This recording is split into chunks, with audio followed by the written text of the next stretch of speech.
नमस्कार, मैं हूं आपके साथ अंजना शर्मा और आप देख रहे हैं वर्तमान युग। तो आइए शुरुआत करते हैं आज की खास खबर से। एग्जिट पोल ने एनडीए खेमे में मचा दी धूम। राहुल गांधी करेंगे बड़ी बैठक। चुनावी प्रक्रिया संपन्न होने के बाद अलग अलग न्यूज चैनल और एजेंसियों ने शनिवार को एग्जिट पोल भी जारी कर दिया। कम से कम 3 एग्जिट पोल ऐसे हैं जिनमें पीएम मोदी की भविष्यवाणी सच होती लग रही है। ज्यादातर एग्जिट पोल में एनडीए को जबरदस्त बहुमत दिया गया है। इस हिसाब से एक बार फिर एनडीए की सरकार बनने वाली है। 4 दिनों से चल रही चुनावी प्रक्रिया के बाद 4 जून को मतगणना होगी और परिणाम घोषित किए जाएंगे। हालांकि इससे पहले एग्जिट पोल में देश के मूड का अंदाजा लग गया है। एबीपी सी वोटर ने भी एनडीए के लिए 353 से 383 सीटों का अनुमान लगाया है। वहीं एनडीटीवी के महापोल में एनडीए को 357 सीटें दी गई हैं। स्कूल ऑफ पॉलिटिक्स और इंडिया टीवी के एग्जिट पोल में एनडीए को 400 पार बताया गया है। रिपब्लिक भारत ने एनडीए को 353 से 365 सीटें मिलने का अनुमान लगाया है। वहीं इंडिया गठबंधन 133 सीटों के आसपास सिमट सकता है। इसके अलावा इंडिया टीवी ने भी एनडीए को 371 सीटें मिलने का अनुमान लगाया है। स्कूल ऑफ पॉलिटिक्स के सर्वे में एनडीए 400 का आंकड़ा पार कर रहा है। 2019 के लोकसभा चुनाव की बात करें तो बीजेपी के खाते में 303 सीटें थी। एनडीए ने 253 सीटें हासिल की थी। वहीं कांग्रेस को केवल 52 सीटों पर जीत हासिल हो सकी थी। टीएमसी को 22 सीटों पर जीत मिली थी।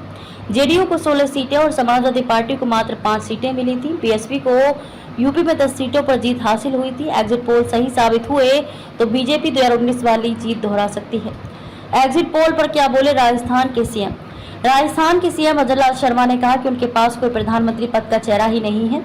आम आदमी पार्टी और कांग्रेस दिल्ली में साथ है, पंजाब और हरियाणा में अलग अलग क्यों है, वे आपस में ही लड़ रहे हैं, हताश है और निराश है। उन्होंने कहा कि 2014 और 2019 में बीजेपी ने राजस्थान में 25 सीटें जीती और इस बार भी 25 सीटों पर जीत होगी। आखिरी चरण में 62% से ज्यादा मतदान। लोकसभा चुनाव के 7वें और अंतिम चरण में शनिवार को 62.36% मतदान हुआ।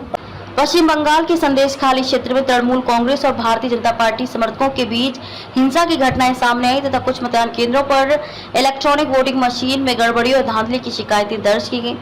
मतदान प्रतिशत बताने वाले निर्वाचन आयोग के एक ऐप पर रात 12:30 पर जारी आंकड़ों के अनुसार आखिरी चरण में मतदान प्रतिशत 62.36 रहा। छत्तीसगढ़ के एग्जिट पोल मानने को तैयार नहीं कांग्रेस। छत्तीसगढ़ के मुख्यमंत्री विष्णुदेव साय ने समाचार चैनलों द्वारा जारी किए गए एग्जिट पोल के नतीजों को लेकर कहा कि राज्य में भाजपा सभी 11 सीटों पर जीत हासिल करेगी। हालांकि कांग्रेस के वरिष्ठ नेता और पूर्व मुख्यमंत्री भूपेश बघेल ने दावा किया कि उनकी पार्टी राज्य में भाजपा से अधिक सीटों पर जीत हासिल करेगी।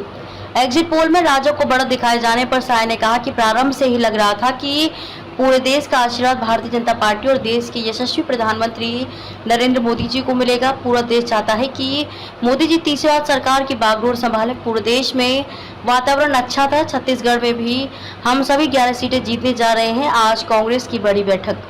शनिवार को चुनाव संपन्न होने के बाद एग्जिट पोल में एनडीए की बड़ी जीत की बात कही गई है। कम से कम 3 ऐसे एग्जिट पोल हैं जिनमें एनडीए को 400 पार जाने का भी अनुमान लगाया गया है। इसी बीच राहुल गांधी और मल्लिकार्जुन खड़गे रविवार सुबह अपने प्रत्याशियों से वर्चुअल माध्यम से जुड़ेंगे। पार्टी सूत्रों ने बताया कि 11 बजे राहुल गांधी कांग्रेस के बड़े नेताओं और प्रत्याशियों से बात करेंगे। इस मीटिंग में कर्नाटक के मुख्यमंत्री सिद्धारमैया, अशोक गहलोत और सचिन पायलट भी शामिल हो सकते हैं।